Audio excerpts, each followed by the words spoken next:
Hi friends, welcome to samachupaarutastejoru. இன்னைக்கு நம்ம பார்க்க போறது முட்டை பணியாரம், முட்டை அடை. Ingredients என்னன்னு பார்த்தறலாம்.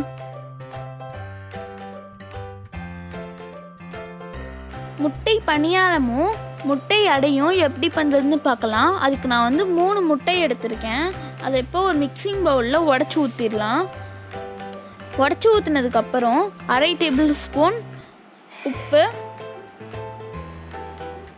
அதுக்கப்புறம் 1/4 டேபிள் ஸ்பூன் மஞ்சத்தூள், அதுக்கப்புறம் 1/2 டேபிள் ஸ்பூன் மிளகாத்தூள்,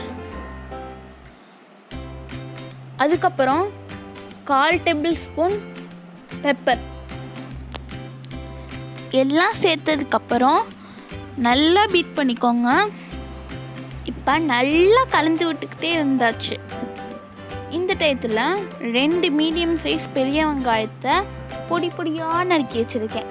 அதை இதில் சேர்த்துடலாம். அதுக்கப்புறம் 2 மீடியம் சைஸ் தக்காளியும் பொடி பொடியாக நறுக்கி வச்சுருக்கேன். அதையும் இதில் சேர்த்துட்டு நல்லா கலந்து விட்டுக்கிட்டே இருக்கலாம். அதுக்கப்புறம் கருவேப்பிலை, பச்சை மிளகா 2த்தையும் பொடி பொடியாக நறுக்கி வச்சுருக்கேன். பச்சை மிளகா 1 சேர்த்துருக்கேன். ஓகேவா? இதை நல்லா கலந்து விட்டுக்கிட்டே இருக்கலாம். இப்போ பணியார மிக்சர் ரெடி. இதை பணியாரம் சட்டியில் ஊற்றி எடுத்துட்டு அவ்வளோதான்.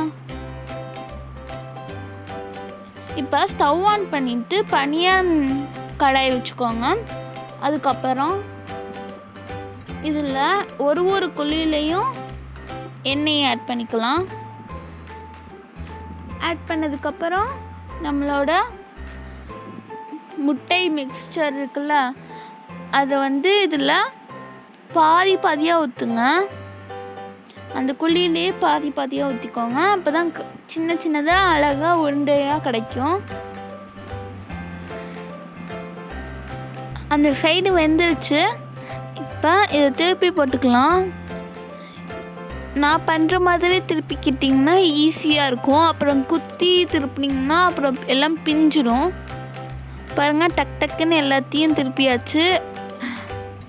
நம்ம திருப்பி போட்டோன்னே அதுவும் நல்லா வெந்துருச்சு. இதை நம்ம ஒரு பிளேட்டுக்கு மாற்றிக்கலாம்.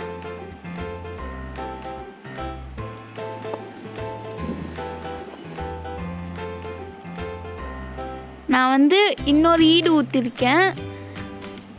அதுவும் நல்லா வெந்துருச்சு. இதையும் ஒரு பிளேட்டுக்கு மாற்றிக்கலாம். பணியாரம் செஞ்சு முடிச்சாச்சு. அடை எப்படி பண்ணுறதுன்னு பார்க்கலாம். அதுக்கு பணியார மிக்சர்லேயே நம்ம மாவு கலந்து அடை ஊற்ற போகிறோம். ரொம்ப சிம்பிள் தான் அது. பணியாரம் கலவையிலேயே 2 டேபிள் ஸ்பூன் கடலை மாவு சேர்த்துக்கலாம். 1 டேபிள் ஸ்பூன் அரிசி மாவு சேர்த்துக்கலாம். எக்ஸ்ட்ராவாக இன்க்ரீடியன்ட்ஸ் சேர்க்கறதுனால கொஞ்சம் உப்பு காரம் குறைஞ்சிருக்கும். அதனால் உப்பு 1/2 teaspoon, 1 teaspoon garam masala, 1/2 teaspoon மிளகாத்தூள், 1/4 டீஸ்பூன் மஞ்சத்தூள், 1/4 டீஸ்பூன் பெப்பர் பவுடர் எல்லாத்தையும் சேர்த்தோன்னே நல்லா கலந்து விட்டுக்கோங்க.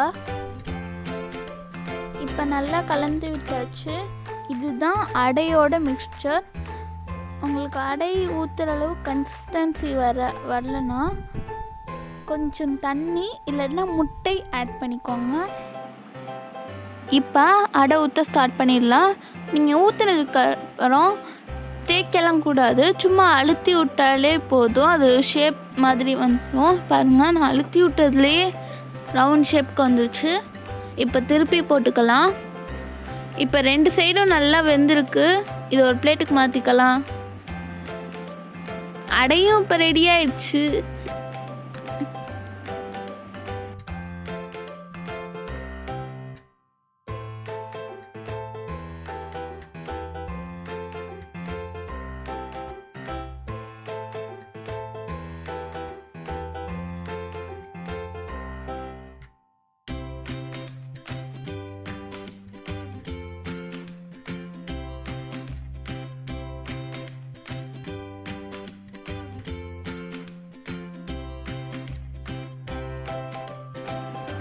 முட்டை பணியாரமும் முட்டை அடையும் சூப்பராக வெந்து சூப்பராக தயாராகிடுச்சு.